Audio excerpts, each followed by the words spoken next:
Red wine. If I have a glass or two, is that going to be good for my heart, Dr. Thompson? Probably true.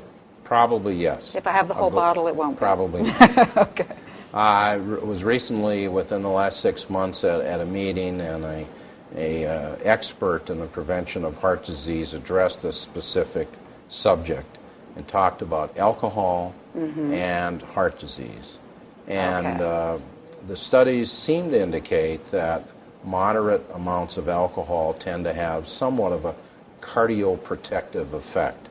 And we don't know exactly how that happens. One thing that we do know is that people who consume alcohol tend to raise their HDL, which is their high-density lipoprotein, more commonly referred to as your good cholesterol. So they tend to have higher levels of HDL, which tend to make us at lower risk for heart disease. But some studies seem to indicate that the alcohol itself, independent of the HDL, may have a beneficial effect in lowering your risk of heart disease. But I mentioned, and you mentioned, moderation. Most physicians and experts feel that 6 to 8 ounces of wine is probably healthy for you. Beyond that, it is unhealthy. Alcohol, hard liquor, probably 2 to 3 ounces. Okay. And if people drink beer, 12 to 16 ounces, and that's probably about it. Once you get past those levels, you start to have negative effects for most people. And of course, in people who have family histories of addiction or personal histories of addiction or abuse, the risks of taking small amounts of alcohol frequently probably are greater than the benefit.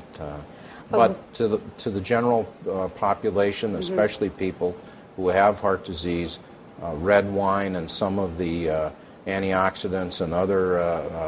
and that's what it is that affects the heart. That seems to be that helps affect the heart in a positive way. So wine can be a really good thing. Yes, it can be. Yes, it can be. Or beer, or a small amount of alcohol. Correct. Or hard Correct. alcohol.